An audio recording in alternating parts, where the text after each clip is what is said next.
Good afternoon, everybody. This is Pastor Ty.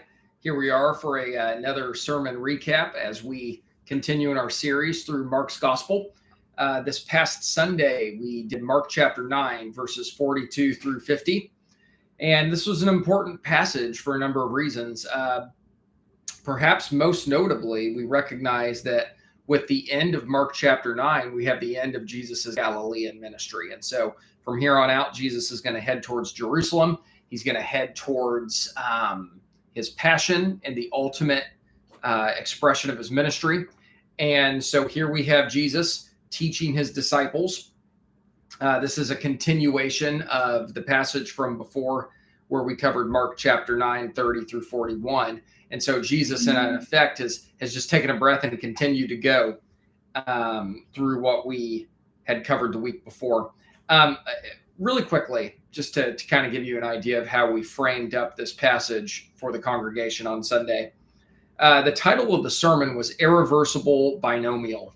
And if you're unfamiliar with that term, an irreversible binomial is a situation where you have a phrase in the English language consisting of two words or phrases that are joined by a conjunction in which the order, the conventional order of the phrase is fixed and understood in the human mind. So here are some good examples. If you're going to make a sandwich, you ask for a peanut butter and jelly sandwich. If you're going to play a game with your kids, you play hide and seek. If someone's ready to begin an event or an experience, they might say, let's rock and roll. If someone's in love with someone, they'll say they're head over heels. And so these are all irreversible binomials. I'd imagine you've never heard anybody request a jelly and peanut butter sandwich. You'd be confused and a little irritated if you did. You've never heard anybody want to play seek and hide. You've never heard anybody say, let's roll and rock. You've never heard a lover say they're heel over head for somebody. These are phrases in our language where one of the two words is always first. And let me give you some examples of how weird it would be if you heard the opposite. So like if you heard KFC has 11 signature spices and herbs, you know that doesn't sound right because it's herbs and spices. If someone violates the terms of an agreement, it doesn't make the contract void and null. It makes it null and void. Lastly, do you accept the conditions and terms? That sounds wrong, right? It's terms and conditions. And so my point with this little exercise at the beginning of the sermon was this: we know which one belongs first. We inherently know which one belongs first, and it's weird when we hear it out of order. And in a way we can't even measure or understand. We just know it's not right.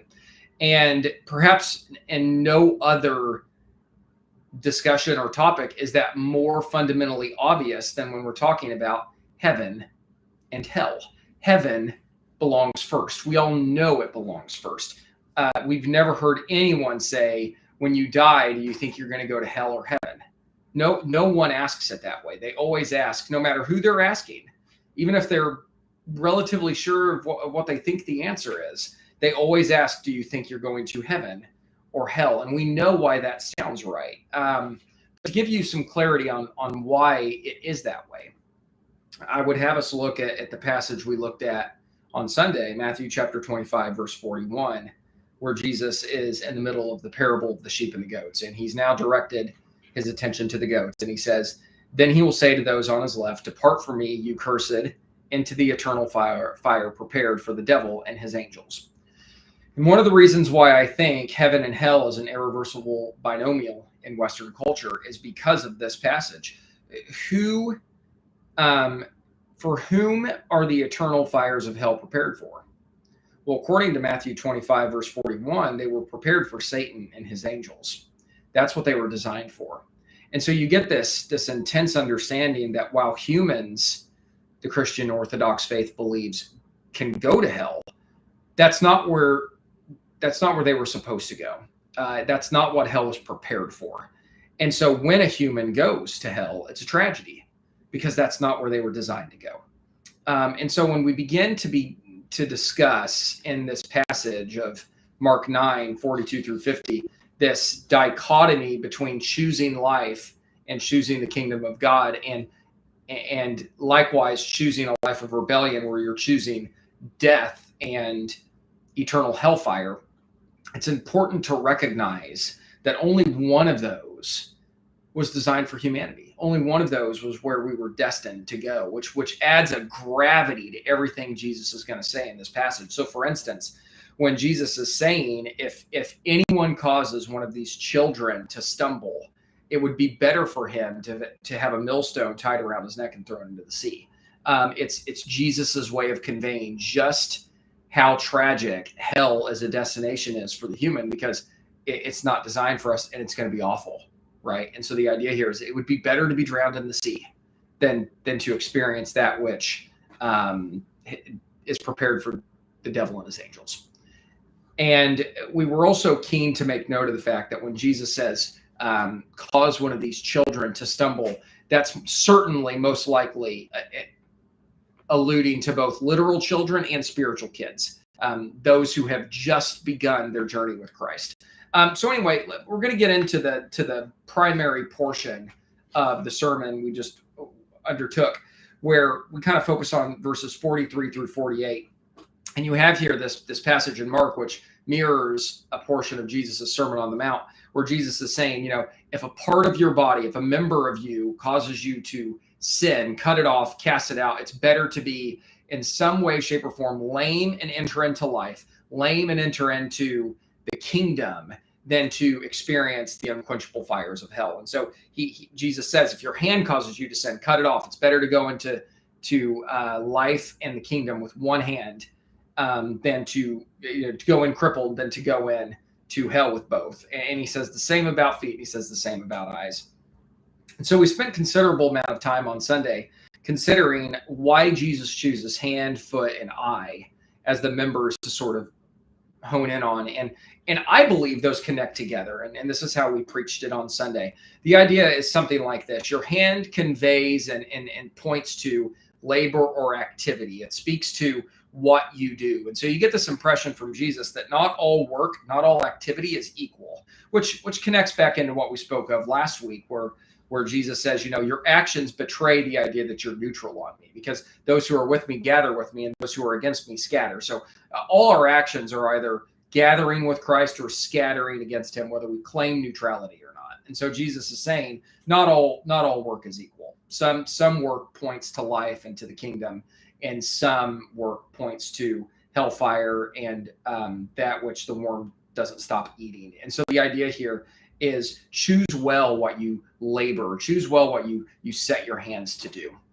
Likewise, why the foot? Why would Jesus say, if your foot causes you to stumble, cut it off? It's better to enter the kingdom lame than to enter hell with both feet.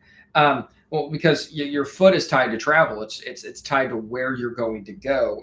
And the point we made is that it's easy to see the connection between how our destinations are tied to our activity. So often where we are speaks to what we'll do, right? So the idea that we spoke on Sunday is, we stumble in specific places because specific places are tied to specific actions. And so there is certainly a relationship between location and activity. And Jesus is saying, mind what you do and mind where you're at, because where you're at will largely impact what you'll do. And finally, we have this final one, the eye, right, which is all about sight, which is all about attention, where your mind and your conscience dwells, right? And the way we frame this up is that which we dwell on is ultimately where we're going to travel and where we're going to act. And so you can see how sight and travel and activity are all tied together in a very powerful way. And that's really where we spend a lot of our time on Sunday. And so what that means for the Christian, as I close this most recent sermon recap, is this.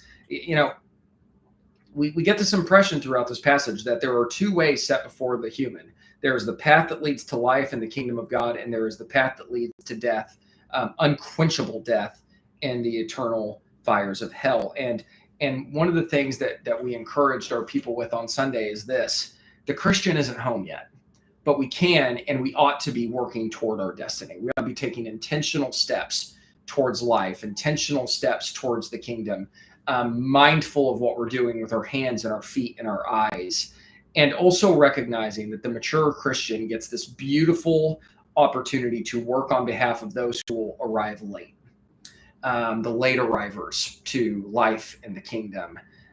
We pointed to the parable of the workers, the parable of the prodigal son, as examples of those who sometimes walk the path of life for a scant amount of time compared to some of us, and how we are, in effect, working on their behalf as they enter in to life in the kingdom later than us, but how we count that as a joy that we get to do that, and that we anticipate and are excited for the moments where people find life even late in life. And so that's where we were on Sunday.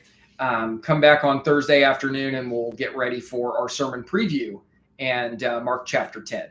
Until then, y'all have a great day. God bless you.